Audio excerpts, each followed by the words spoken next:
Judges chapters 11 through 15. Judges chapters 11 through 15. A bloody mess is what we see in the book of Judges. As I stated before, the book of Joshua is a book that shows us God's faithfulness. The book of Judges is a book that shows us Israel's unfaithfulness. God has allowed them to go into the land of Canaan, to conquer many parts of the land of Canaan, conquer cities and kings, and divide the land.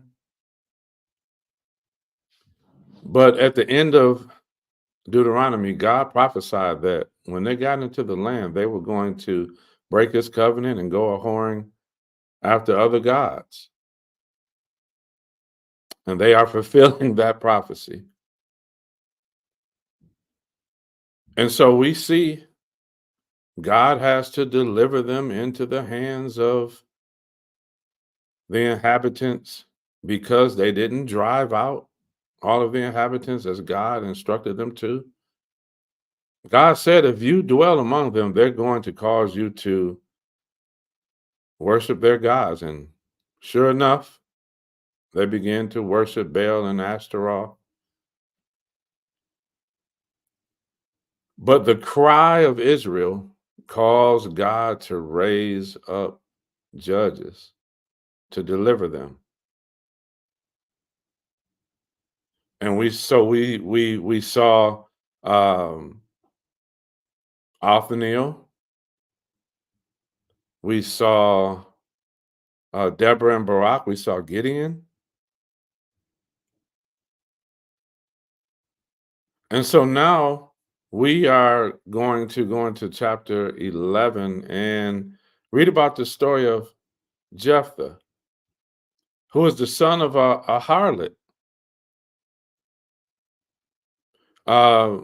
The men of Gilead expel him because he's a son of a harlot.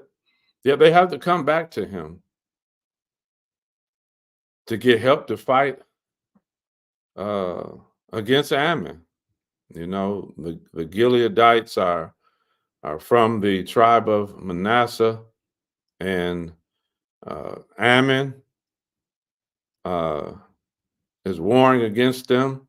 And now they have come back to Jephthah to say, okay, we're sorry. We need you as a military leader. Verse 1, now Jephthah, the Gileadite, was a mighty man of war. Remember, God called Gideon a mighty man of war, but he didn't act like it, did he? And he was the son of a harlot, and Gilead begat or birthed or fathered Jephthah. And Gilead's wife bare him sons, and his wife's sons grew up, and they thrust out Jephthah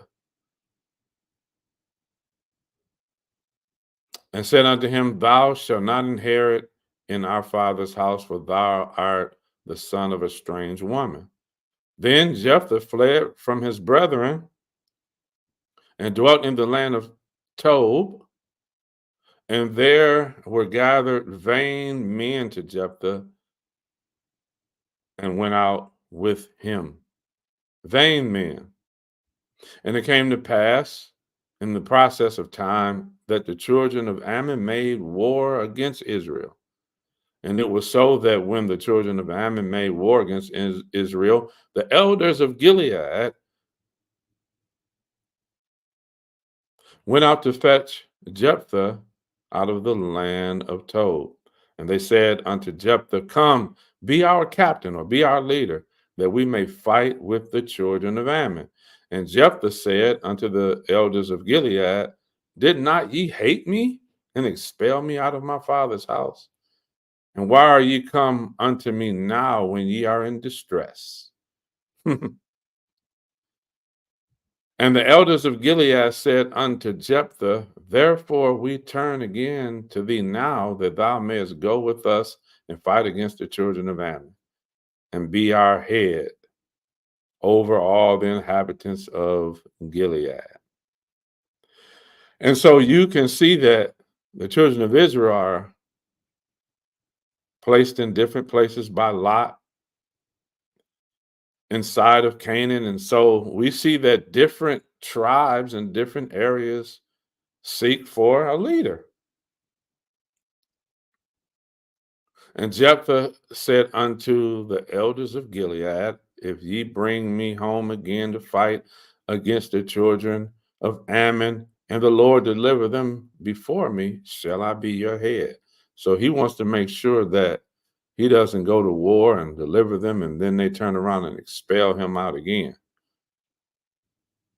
So they said, the Lord be witness between us if we do not so according to thy words. Then Jephthah went with the elders of Gilead, and the people made him head and captain over them.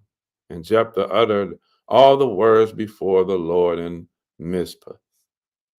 And so in verses 12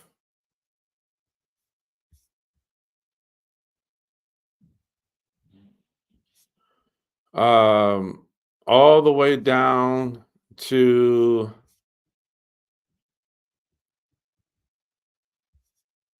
verses 23 and 24, we see that Jephthah pleads with Ammon and basically says, hey, this is the Lord's doing. Don't be mad at us. We have not sinned against you. God has dispossessed you and the other cities and kings in this land. Look at what verse 23 says. So now the Lord God of Israel have dispossessed the Amorites from before his people Israel. And shouldest thou possess it? Wilt thou not possess that which Chemish, thy God, giveth thee to possess? In other words, are you not satisfied with what your God has given you? Verse 27 says, wherefore I have not sinned against thee, but thou doest me wrong to war against me. The Lord, the judge, be judged this day between the children of Israel and the children of Ammon. Watch this, but verse 28 says, howbeit the king of the children of Ammon hearkened not unto the words of Jephthah, which he sent him. In other words, no, we're not satisfied with the land that we have. As a matter of fact, you all are not even supposed to be in this land. Verse 29 says, then the Spirit of the Lord came upon Jephthah, and he passed over Gilead and Manasseh, and passed over Mizpah and Gilead. And from Mizpah of Gilead, he passed over unto the children of Ammon. Now, watch this. Jephthah vows to offer his family for victory over Ammon, which is a pagan practice. But he says in verse 30, and Jephthah vowed a vow unto the Lord and said, if thou shalt without fail deliver the children of Ammon into my hands, then it shall be that whatsoever cometh forth of the doors of my house to meet me when I return in peace from the children of Ammon shall surely be the Lord's, and I will offer it for a burnt offering. So as we read on, the children of Ammon are subdued by the children of Israel. And verse 34 says, and Jephthah came to Mizpah unto his house, and behold, his daughter came out to meet him with timbrels and with dances. And she was his only child. Beside her, he had neither son nor daughter. So you already knew that you were sacrificing your daughter. What do you mean, whatever comes out the door? You already know that you only have a daughter, so you were willing to sacrifice your daughter for victory. This shows the condition of God's people and their hearts and how far they have gotten away from the law of God. This shows their status and standard of morality. And so he allows her to go away for 2 months.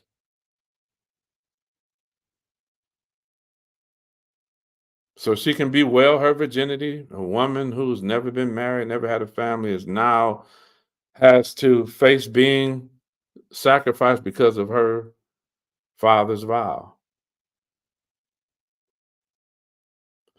Verse 39, that she returned unto her father who did with her according to his vow, which he vowed.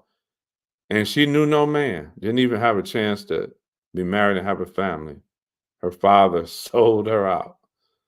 And it was a custom in Israel that the daughters of Israel went yearly to lament the daughter of Jephthah, the Gileadite, 4 days in the year. Chapter 12.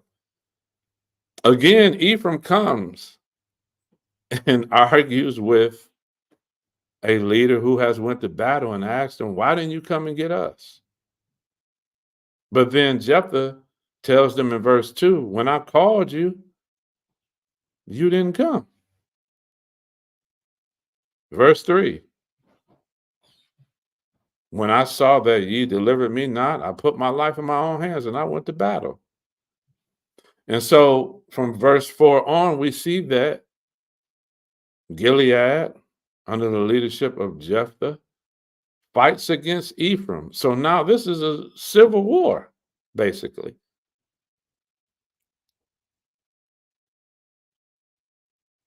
The men of Manasseh against the northern tribe of Israel, Ephraim. In verse 4, they say that the Gileadites are fugitives of Ephraim. The fugitives of Ephraim among the Ephraimites and among the Manassites.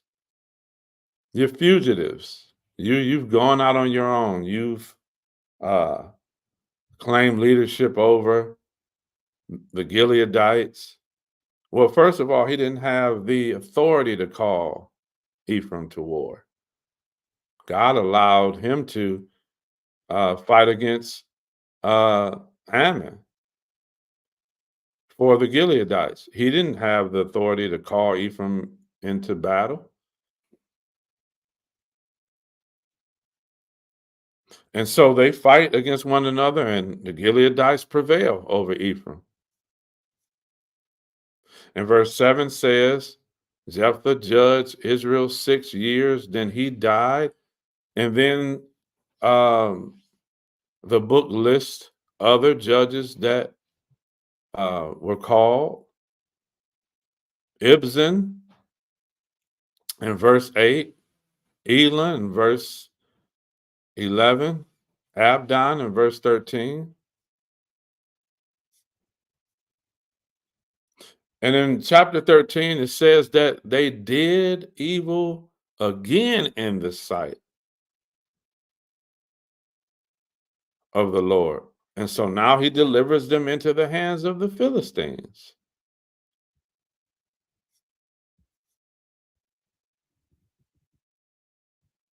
And so every time a judge died, they did evil in the sight of the Lord, and they were delivered into the hands of their enemies as judgment. And then, of course, God raised up another judge to deliver them because he is faithful to his people. And so now in chapter 13, we see a certain man of Zorah whose name is Manoah, and he has a wife that's barren. They are from the tribe of Dan. Or, he's from the tribe of Dan. We don't know if his wife is from the tribe of Dan, but an angel comes to her and says she's going to conceive a son that's going to be a Nazarite. So he's not going to drink wine or strong drink, No razor is to be put on his head. He cannot cut his hair.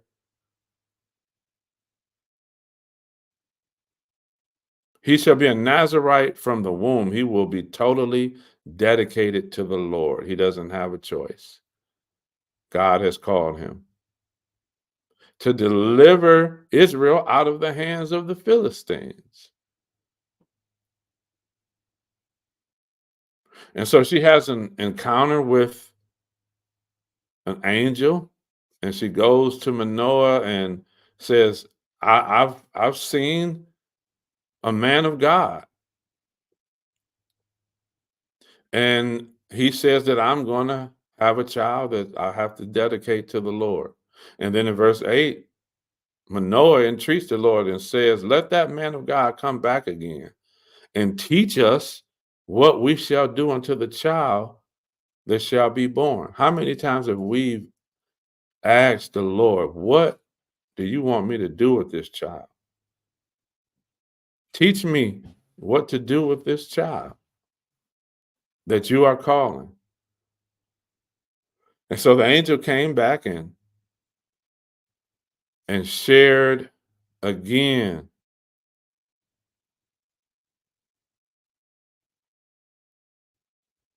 what they shall do with this child. He shall be a Nazarite. He shall be consecrated unto the Lord. Verse 13 says, and the angel of the Lord said unto Manoah, all of that I said unto the woman, let her beware. Watch what it says. She may not eat anything that cometh of the vine, neither let her drink wine or strong drink, nor eat any unclean thing. All that I commanded her, let her observe it. So she has to consecrate herself because she's going to birth this consecrated deliverer.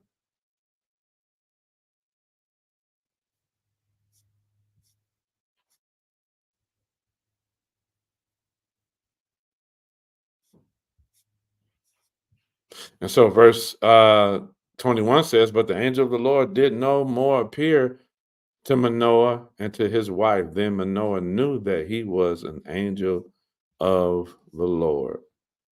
Verse 24 says, and the woman bare a son and called his name Samson, and the child grew, and the Lord blessed him. And the Spirit of the Lord began to move him at times in the camp of Dan between Zorah and Eshtaol. Chapter 14 says, and Samson went down to Timnath and saw a woman in Timnath of the daughters of the Philistines. Now, these are your enemies, brother, and you want a woman from the land of your enemy? You know, Samson, uh, Samson was a player. We'll find out. He loved him some women, as if not all men do. Well, you know, most, but he went from woman to woman, and a woman was his downfall eventually. You all know the story of Samson and Delilah. Most of you do. And he came up and told his mother and his father and said, I have seen a woman in Timnath of the daughters of the Philistines. Now therefore get her for me to wife. Then his father and mother said unto him, is there never a woman among the daughters of your own brothers? Now we know in Deuteronomy chapter 7 that God forbid them to take of the people of Canaan, but did he forbid them to take women from other nations? We know he didn't want them to have anything to do with the inhabitants of Canaan. Well, let's see. And among all my people, thou goest to take a wife of the uncircumcised Philistines. They have no covenant with us. And Samson said unto his father, get her for me, for she pleaseth me well. In other words, I ain't trying to hear what mama talking about. Dad, you got to come see her. She tight. I need her. I need that in my life.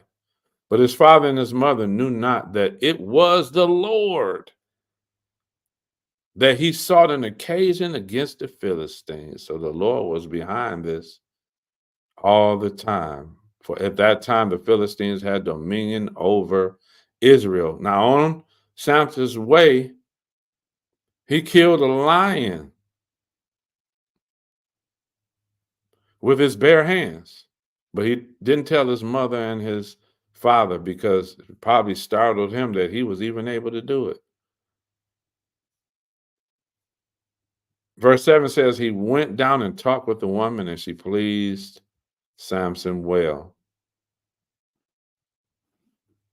And after a time, he returned to take her, and he turned aside to see the carcass of the lion. And behold, there was a swarm of bees and honey in the carcass of the lion. And he took thereof in his hands and went on eating, and came to his father and mother and gave them, and they did eat. But he told not them that he had taken the honey out of the carcass of the lion. So I guess honey was a delicacy then.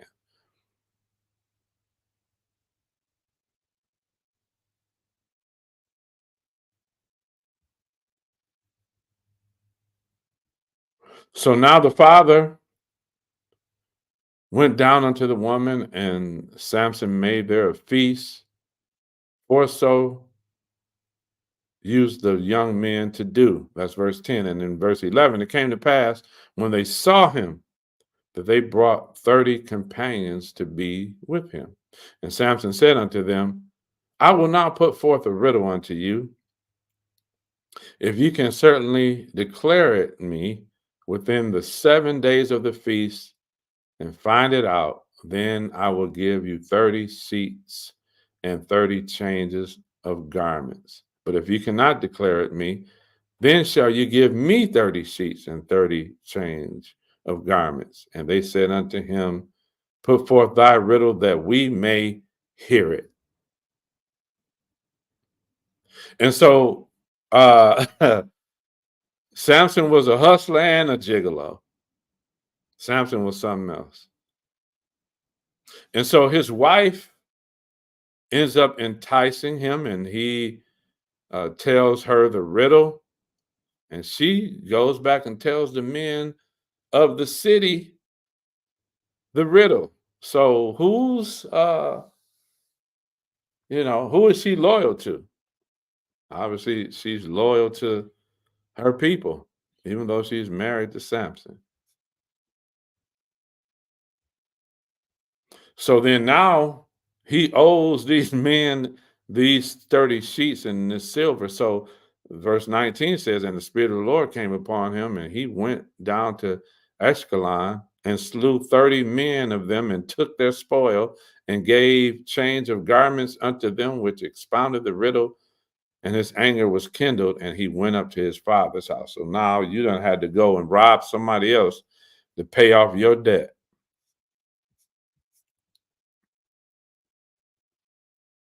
Now watch what happens though. He leaves and goes back to his father's house. And verse 20 says, but Samson's wife was given to his companion, whom he had used as his friend.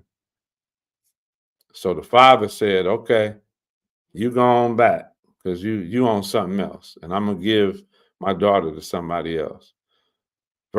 Chapter 15 says, but it came to pass within a while after, in the time of wheat harvest, that Samson uh, visited his wife with a kid. So he brought a goat to her, and he said, I will go into my wife into the chamber. So he thought that he could leave and come back and it would still be on, right? But her father would not allow him to go in. And her father said, I verily thought thou hast utterly hated her and left her. You didn't want her no more. Therefore I gave her to thy companion. Is not her younger sister fairer than she? So he's saying, hey, she got a sister that's finer than her. Take her instead of her. And Samson said concerning them, now shall I be more blameless than the Philistines, though I do them a displeasure. So he's mad now. Okay. And Samson went and caught 300 foxes, and took firebrands, and turned tail to tail. and put a firebrand in the midst between two tails. And when he had set the brands on fire, he let them go into the standing corn of the Philistines and burn up both the shocks and also the standing corn with the vineyards and olives. So he done destroyed their corn because he mad about this woman that he left. You know, his father like, man, we don't do that around here, man.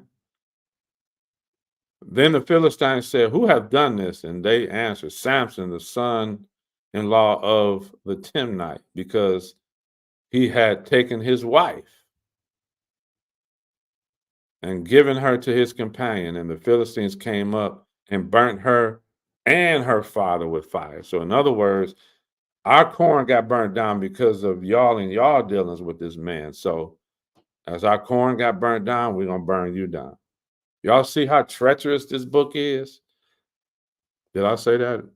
Treacherous. I mean, it's full of violence, full of violence, full of violence. And Samson said unto them, though ye have done this, yet will I avenge of you. I will be avenged of you. In other words, I'm going to get revenge. And after that, I will cease. In other words, I'm going to get you back for this. And after this, I'm going to chill. And he smote them hip and thigh with a great slaughter. And he went down and dwelt in the top of the rock, Etam. Then the Philistines went up and pitched in Judah and spread themselves in Lehi. And the men of Judah said, why are ye come against us? And they said, to bind Samson are we come up, to do to him as he has done to us. So obviously he didn't kill everybody, but it was a great slaughter. And so the men of Judah, they went and said, hey, you need to come with us. We're not going to suffer because of you. Come on, you need to go and handle your own business. Verse 12, Samson just says, okay, but swear unto me that ye will not fall upon me yourselves. In other words, don't you do me harm. You can send me to them. I'm going to take care of them, but don't you do me harm. And they spake, no, verse 13, we will bind thee fast and deliver thee into their hand, but surely we will not kill thee. We're not going to do it, but you got to go take care of your own business. Obviously, they weren't willing to fight against the Philistines on behalf of Samson. You know, Philistines wasn't no joke back then. And they bound him with 2 cords and brought him up from the rock.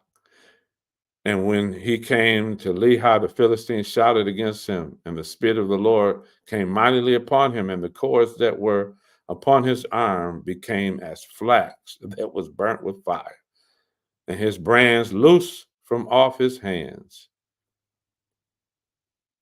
And he found a new jawbone of an ass or donkey, and put forth his hand and took it and slew 1,000 men therewith.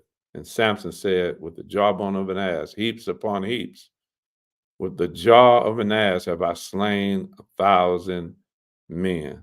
And it came to pass, when he had made an end of speaking, that he cast away the jawbone out of his hand and called the place Ramath Lehi.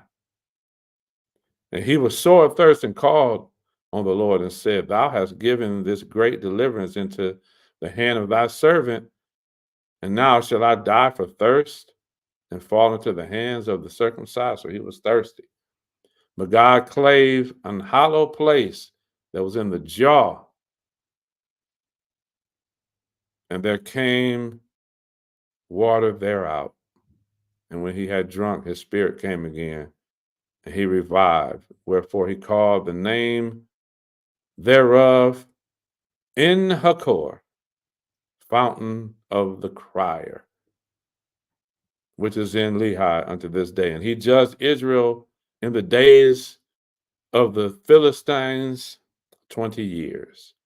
And so God raised up a deliverer every time the children of Israel did evil in his sight. No matter what they did, he raised up a deliverer, as he did in Egypt when he heard their cry. He remembered the covenant that he made with Abraham, Isaac, and Jacob, and he delivered them. And his covenant is a unconditional covenant and a conditional covenant in that overall is unconditional. He is going to preserve a remnant of the descendants of Abraham. He's going to do that, no matter how many generations he has to go through. And we see that he allowed some to die and he killed some. He allowed some to wander in the wilderness until they died and let the next generation go into Canaan. Before that, he destroyed many that rebelled against him and sinned against him. But he always left the remnant. He never utterly destroyed Israel. He was going to, but then Moses interceded for them and said, no, you can't do that. Remember your covenant. And what are the people around us going to say? You brought us out into the wilderness and destroyed us because you weren't able to take us into Canaan? Repent for that. And he did. And so again, Joshua, God takes the children of Israel into Canaan through the leadership of Joshua across the Jordan. They conquered Jericho, conquered Ai, began to conquer other cities and divide the land. But then after Joshua died, they did exactly what God said that they were going to do, and that's go after other gods and do evil in the sight of the Lord. And so then in Judges, he raises up judges, military leaders, to deliver them every single time. And now we see Samson. Samson is not a good leader.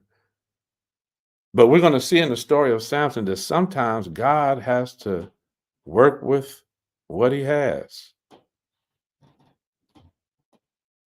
Right now, today, we look at the leadership in the church.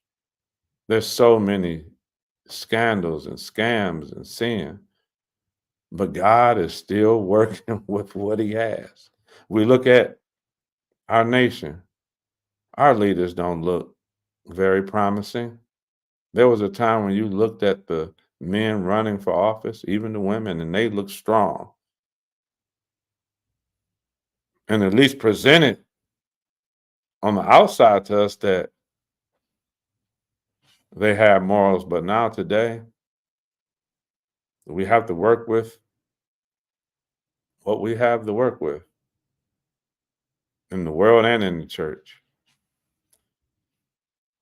But in verses, I always like to say verses, in chapter 16 through 20, we're going to finish the story of Samson tomorrow and go on into the book of Judges and find out that God has to raise up a king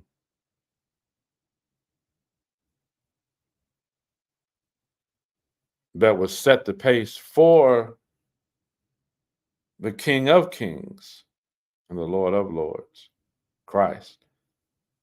Right here on A Walk Through the Bible. I'm enjoying this. I hope you are too.